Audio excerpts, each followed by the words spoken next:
So we have an issue that's becoming really popular in the Ummah, which in general are these video games and online games that everyone has access to on their phone, at home, on their computer.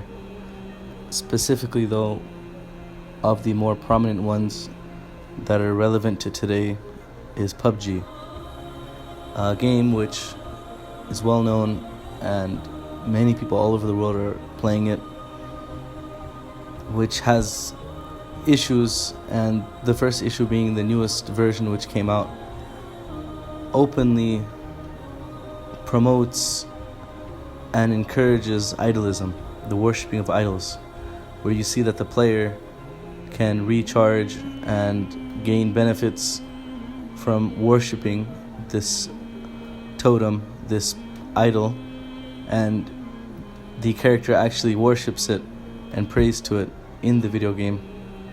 And this is a huge issue, and it might not look like a problem. Person could say, well, it's just a game, but this is teaching and desensitizing the shirk to the players. It's making it more normal, and especially for those who are younger of age, being exposed to this will put in their mind that this is something acceptable and this is alright.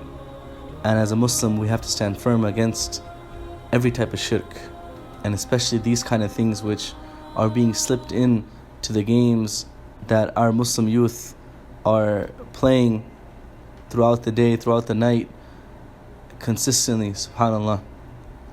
Or a second issue that we find with this video game is that a lot of people are using this as a dating website. Even though it's a video game, people are using it as a dating website where men and women, Muslim men and women, are linking up, having discussions on the chat, and actually exchanging contact and meeting up. And there's been many cases of this. So not only is this promoting shirk, but it's also leading and opening the pathway for zina, or things that can lead to zina, the relationship with the opposite sex that is not allowed in Islam. And so it's something that we need to really take seriously, bi'idhnillah.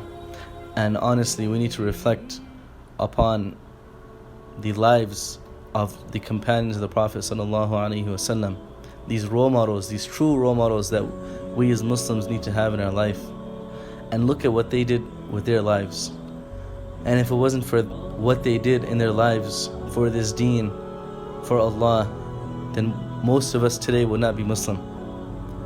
You find some of them spend their life in seeking knowledge, as Abu Hurairah and Aisha radiallahu anhuma, and were the elite scholars amongst the Sahaba, as well as some who really prepared and strengthened themselves against enemies of Islam, like Khalid bin Walid, and dedicated their life on how they can physically defend this deen with their life, and how they could strategically defend this deen and honor this deen.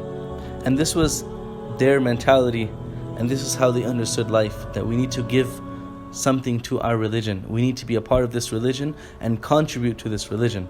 And it's not going to happen by sitting at home and playing video games and wasting our time with this stuff. Sadly, our ummah is going down and down and down, and these are of the reasons. There's many reasons, but this is of the reasons, is that we're not finding identity in our religion, and we're not finding pride and honor in our religion. And so we need to, bi'idhnillah, reflect upon the lives of the great Muslim icons in every aspect and see how can we contribute ourselves. Maybe you cannot become a scholar and seek knowledge, you don't have the means. Maybe Allah subhanahu wa ta'ala did not open that door for you. Maybe you don't have the means to either be like Khalid bin Walid and strategically prepare yourself to defend this deen, but maybe you can be a person like Uthman radiallahu an and Abdurrahman bin Auf, who were wealthy businessmen who use this wealth for sake of Allah and for this religion, and maybe you can be amongst those that sponsor and fund projects organizations, anything that is involved in doing goodness all over the world. Maybe this could be something that you are engaged in. And so we need to take this matter really serious, bi'ithnillah, and remind ourselves, what is this purpose of life? What are we doing with our life? Are these video games doing any type of benefit to us in this deen, in this dunya, or in the akhirah? And if it isn't, then we should try our best to leave it and engage with that which is going to benefit us in this life and in the next life. May Allah subhanahu wa ta'ala guide us to the straight path. كل نفس ذائقة الموت وإنما توفون أجوركم يوم القيامة فمن زحزح عن النار وأدخل الجنة فقد فاز وما الحياة الدنيا إلا متاع